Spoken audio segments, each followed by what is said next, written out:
you can't make sense of this senseless killing. We're not talking of one collateral damage.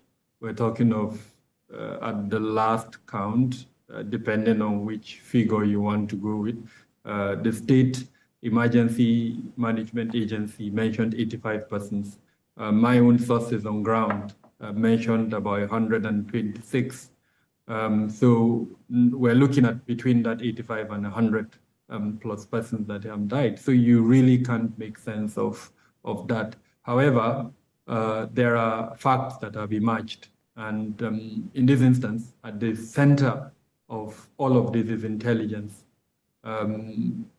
Most times, the capability of a military force in the airspace is determined by capabilities that are also on ground, especially, and I want to emphasize this point, we're talking of an asymmetric warfare where the bad elements mingle together with the good elements. In most instances, actually use the good people, the good elements as cover, specifically for the purpose of reducing this type of air attacks against them. And so the need for prudence, the need for being circumspect in taking actions and measures that would result in mass casualties should be the number one guiding principle of the deployment of such assets.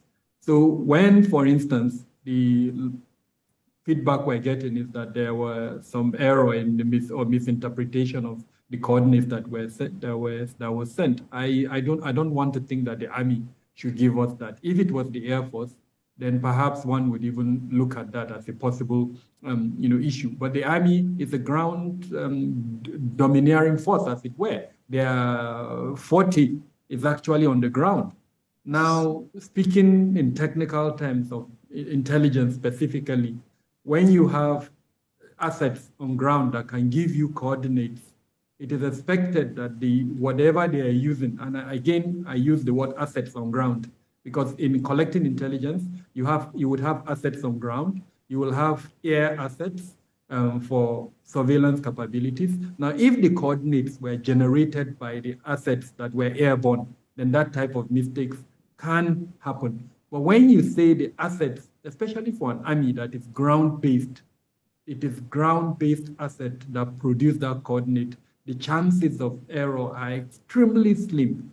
So I would most likely look at other possibilities and not necessarily errors in coordinates from assets on ground. But if the error was from assets that were flying, then I would say there is a failure of intelligence in the sense that we concentrated on just one component of the intelligence and not necessarily the other components. The other area that perhaps is not the remit of this conversation is open source intelligence. I'm a private player, I'm not a government player. I use open source intelligence, and I can tell you that what you can harvest from open source is enough to prevent what happened in Kaduna. In other words, we need to, in details, interrogate how we're collecting and how we're using that intelligence. I know maybe in the course of the conversation, we'll look at the inquiry that has been, promised by the president and probably by other arms of the government. So we can, because